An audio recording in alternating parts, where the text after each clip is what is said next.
Good morning sa atin mga kaparmer. Ito, pipiliin ko yung medyo malalaki pang tanim. Ito, halos ano na, pantay tao. Magpapatanim ulit ako ng abukado. So, yung abukado, hindi na ako nagga-grab. Simple lang ang diskarte ng abukado pala. Yan, katulad nitong isang diretso na to.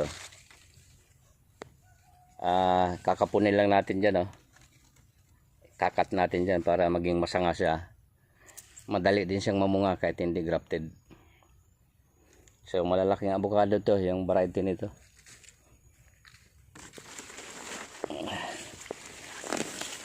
Ayan. Papatanim ko sa kanila to, sayang.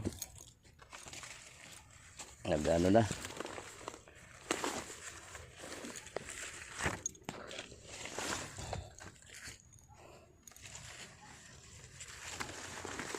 Medyo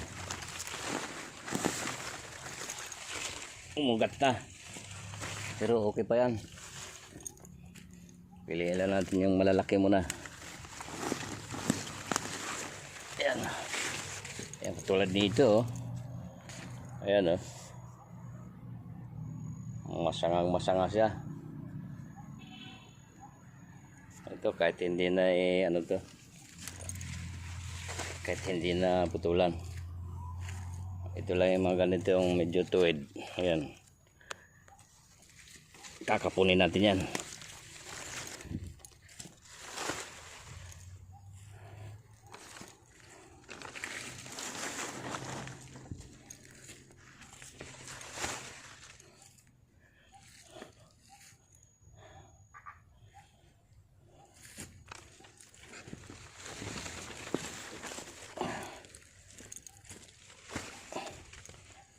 Dabis na pantanim.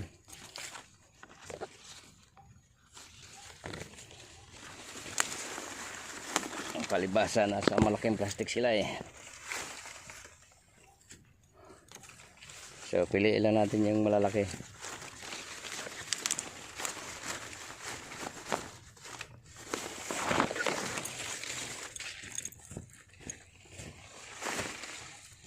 Three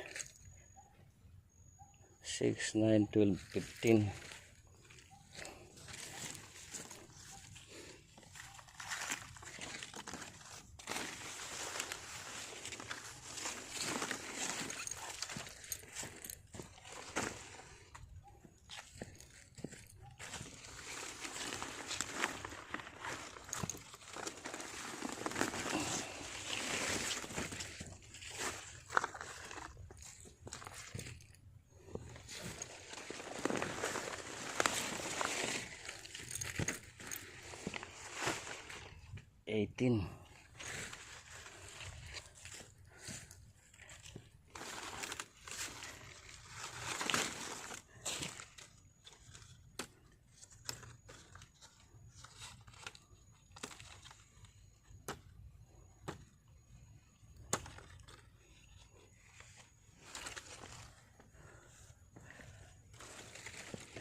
Super lago ng pananim natin.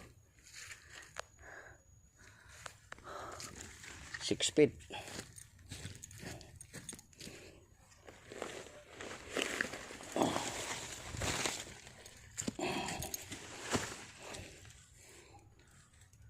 Doon sa kabila yung mga tauhan ko, pinapalinis ko yung pagtataniman.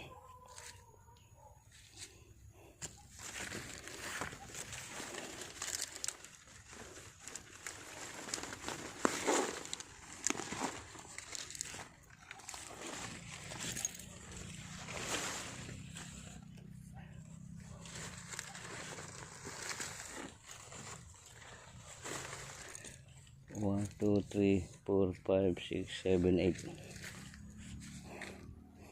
24.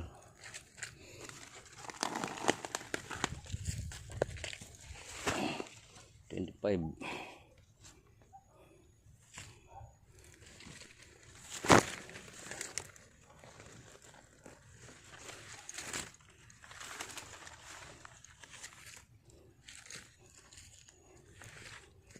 So 25, tama na muna yan.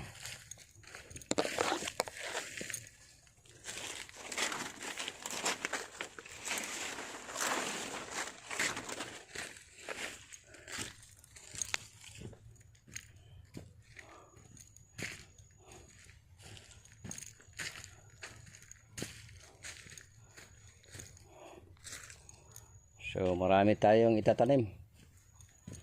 Bukod pa itong mga mahogani na to doon sa perimeter sa boundary.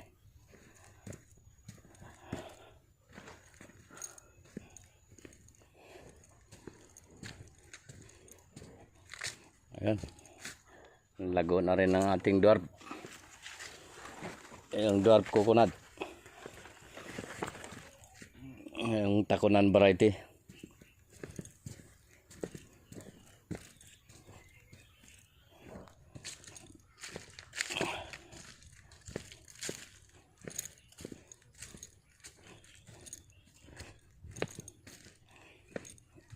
Ito naman yung kape na nakabawas naman tayo ng 1,000 puno. So babalik pa siguro yon si Ma'am Chad. Pinagpilian ito. Naku, napakarami nitong kape natin.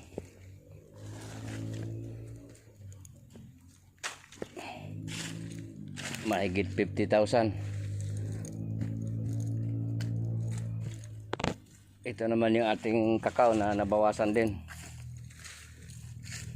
Bali ang nabawas sa kakao natin 1,000 din. So marami pa ito.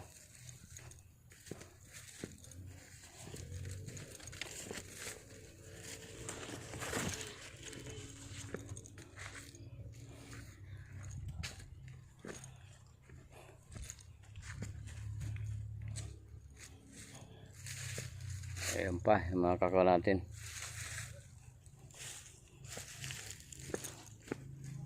Ito pala, kailangan palang gusara na ito. May mga damo na siya.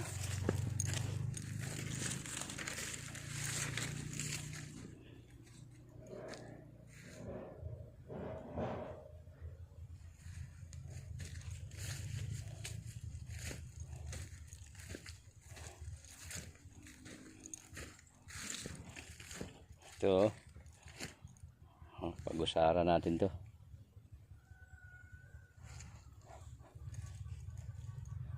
Handa mo na. Ito yung bago.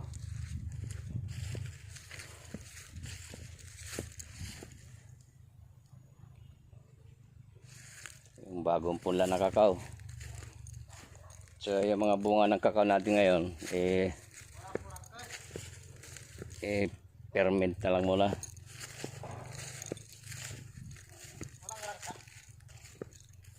May kumuha yung langkad dyan?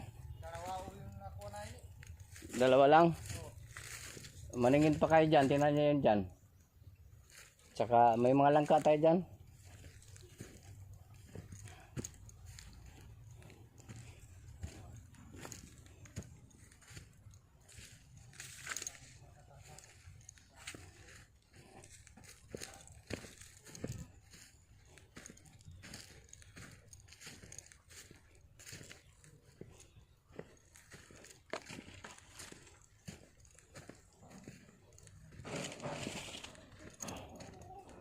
Hindi biro po itong halaman natin, karami.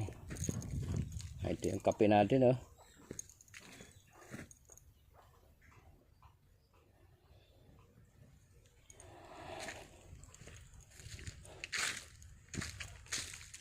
Ayan. Dito sa portion na ito.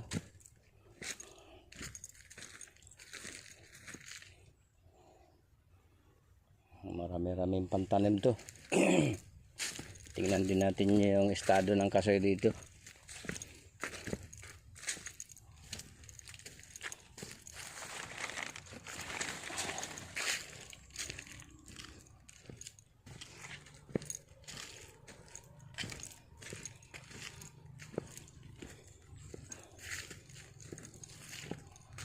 So ito, nalinisan na ng mga tauhan ko to.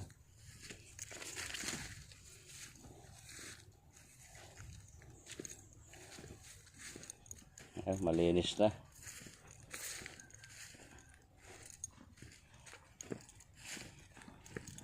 Oy, kailan niya binuksan pala to, John? Sumibol na pala yung mangga, no? Ayos ah. Okay, tingnan natin.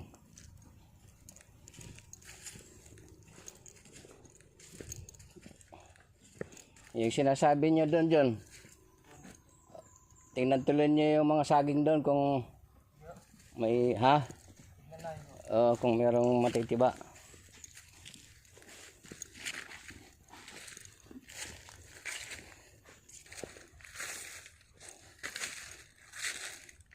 Super ganda po ng ano natin, ng kasoy na pananim.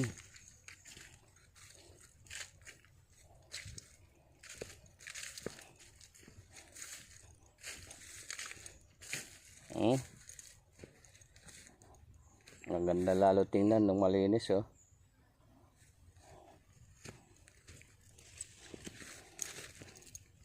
So ito na. Unti-unti nang na-enable din yung ano natin. Ayan na yung pinunla natin na mangga, oh. Yan.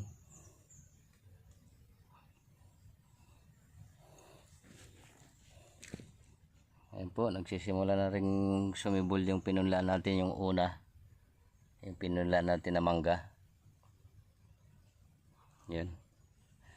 Marami pa pong lalabas dyan.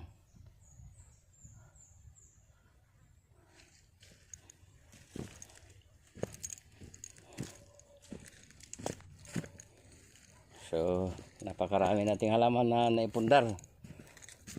Ito'y pananim lahat to. Yung iba naman, ibibinta natin sa mga gustong magtanim ng kape.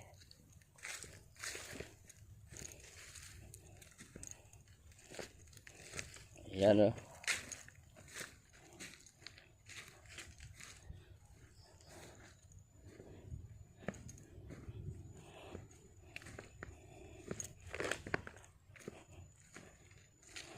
Ayan po, napakaraming kape.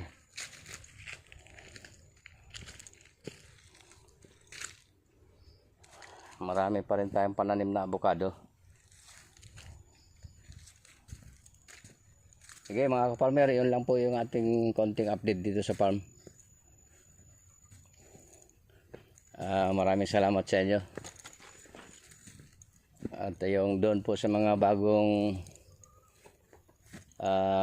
viewers ni Tatang ay mag-subscribe po kayo para ano, malaking tulong po yon.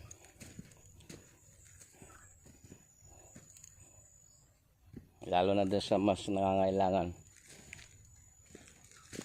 Sige po, maraming salamat sa atin at muli God bless sa atin lahat.